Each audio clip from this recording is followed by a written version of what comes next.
Welcome back, you guys. Thanks for joining me. For this week, I pulled this out of International Artist magazine. It was from an article on Roberto Zangarelli.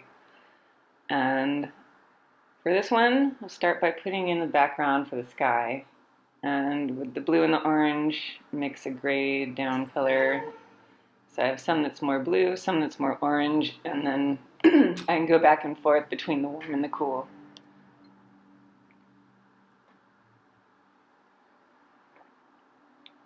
Yeah, I'm not painting a smooth, beautiful, even wash here. I just want it to kind of be broken up a little bit and have a lot of texture in there.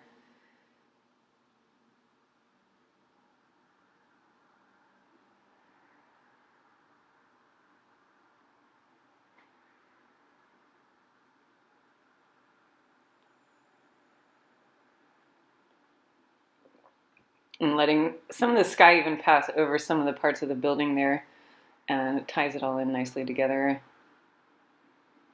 And then I'm using the corner of a credit card to make these scraping marks and dripping in some water. I just want lots and lots of fun textures in there.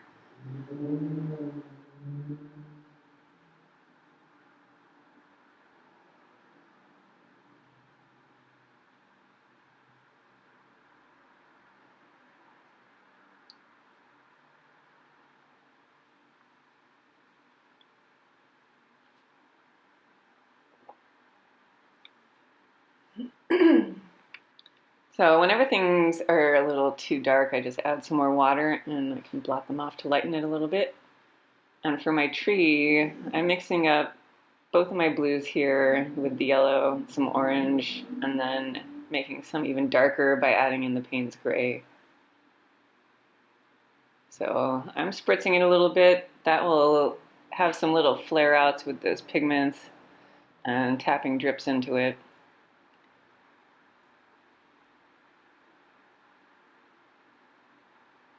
So you see everything's pretty broken up and trying to keep it as sort of scratchy and messy as I can.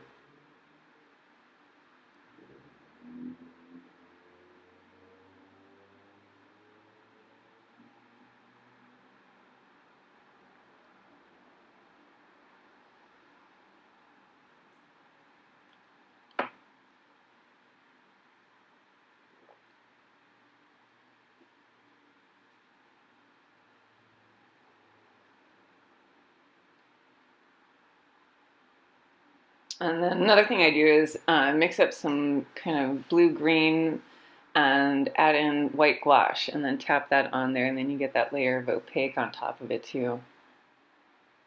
So now I'm going to put the shadows on the building, on the face of the building there, and still with the blue and the orange, always having variation between the warm and the cool.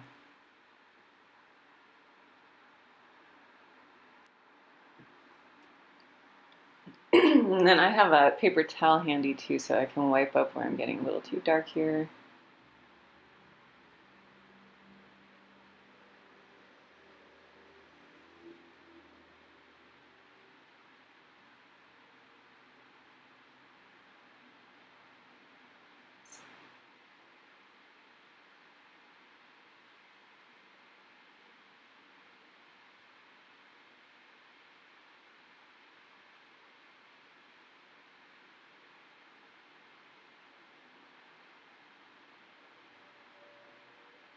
So I keep spritzing it as I'm going to kind of break things up a little bit and also scratching stuff.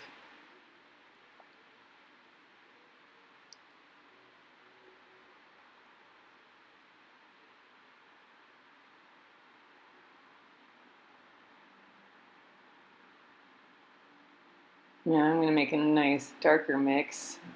And if you add a little bit of your red into there too, you can get an even darker brown.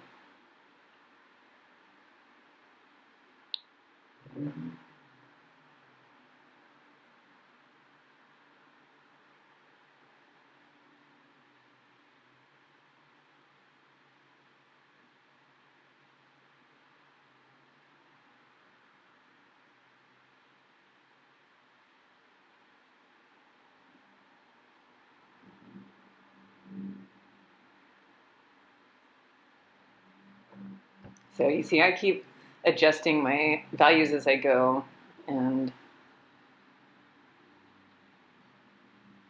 Doing some nice scratchy, messy brushwork here.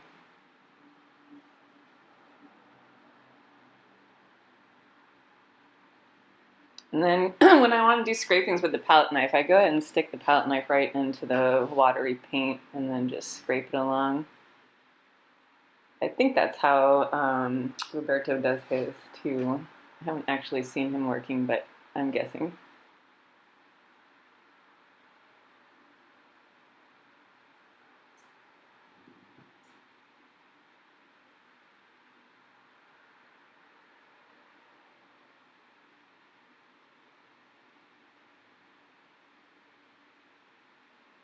So I'm careful to go around those umbrellas there and build up the shadows, especially dark under the umbrellas.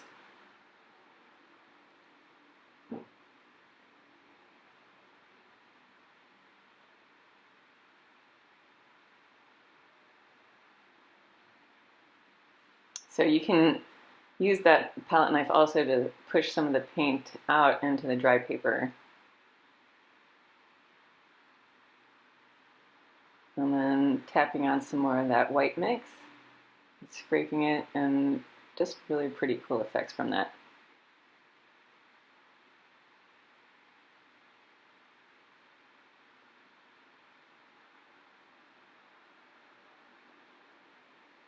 So here, just kind of grabbing some mud from the tray to add more shadows.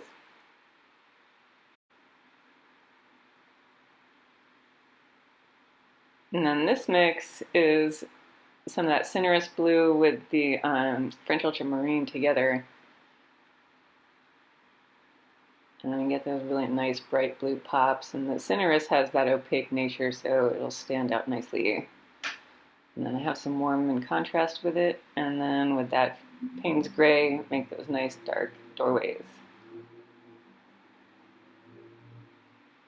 I keep adding more scrapes.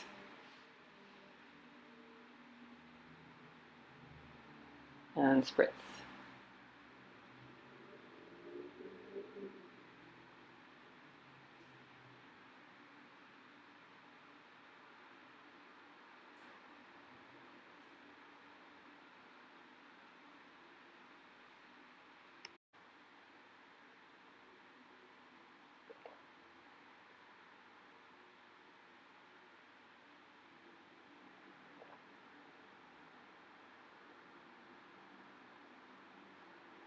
Now, for some of these parts, I'm adding in some extra reds for more warms.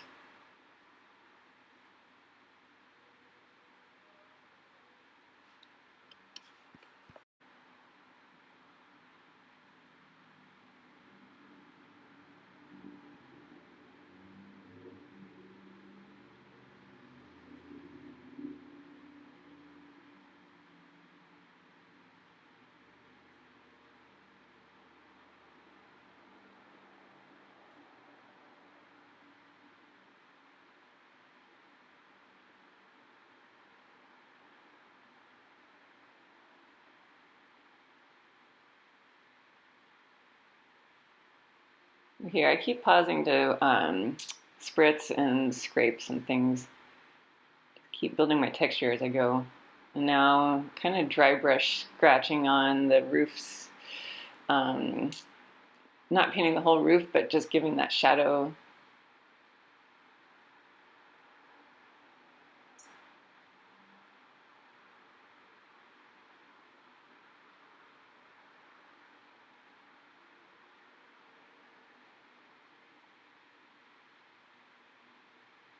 And here I'm mixing up some more of the blues, and I had a tiny bit of turquoise left in there, so I added turquoise to my other two blues, and I got that really pretty light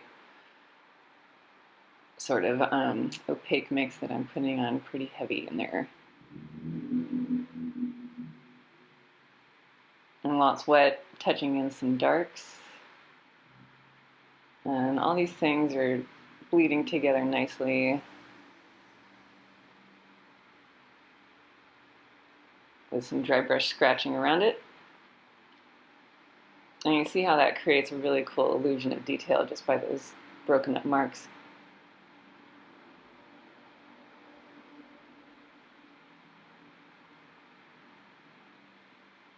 Some more palette knife scraping here.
So I have some orange blue mixed with the Payne's gray to get those sort of warm tones that are in the tops of the roof there.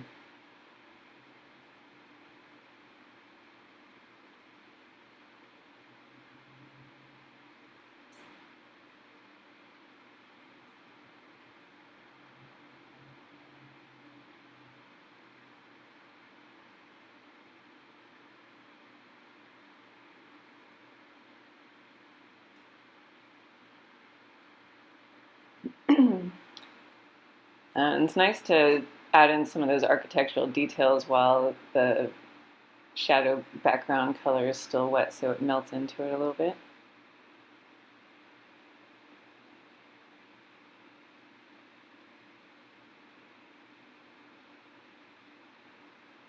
And then I used the Chinese orange mixed with some rose to get that nice roof color back there.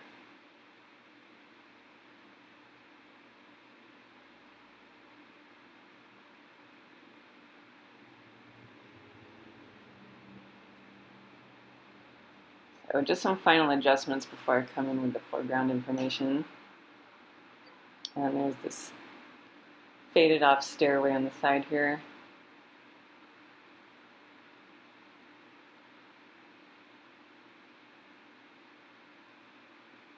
For these sorts of details, I like to try to use the very tip of the brush and barely touch the page and make it nice and wiggly.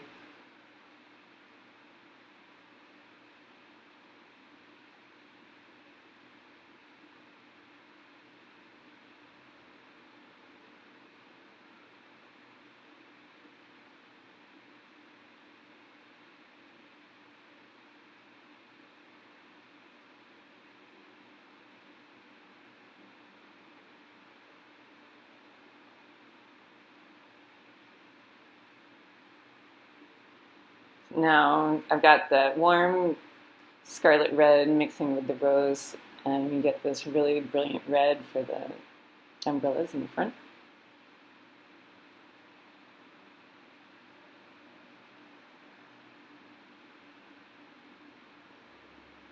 And even those, I'm letting those even break up a little bit.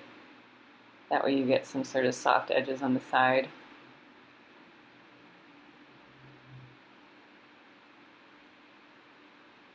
And good dark shadows underneath.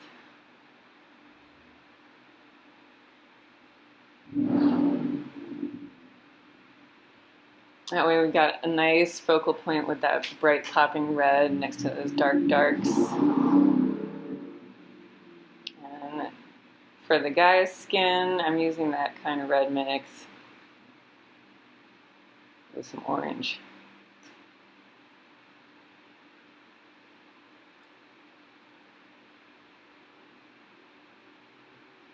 And the same for the chairs, just adding a little bit of darks into the chairs. But they are just little suggestions. I'm not fully painting anything here.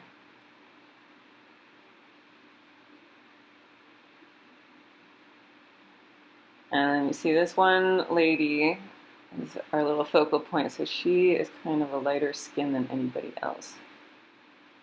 And then I was splashing a couple blues here and there.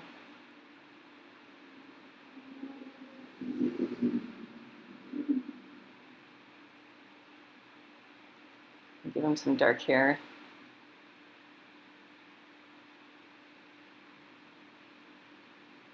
And then this lady has on a pretty little blue sundress.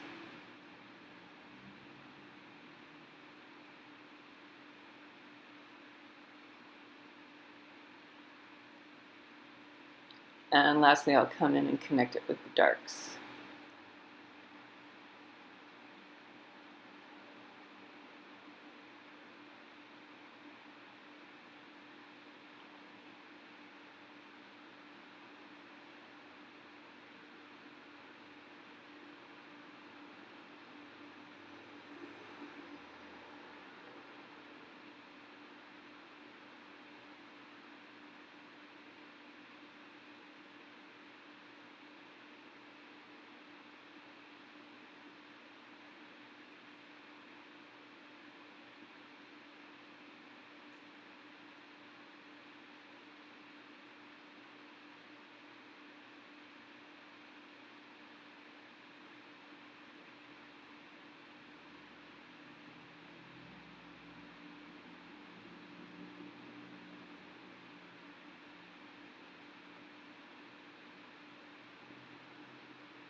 And here, I got that light post on this side, and you want to have that a little broken up too, so it's not too heavy.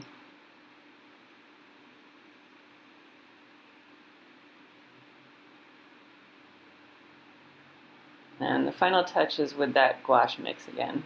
So, touching those little extra details and highlights, and that is it. Thanks for joining me, and please subscribe.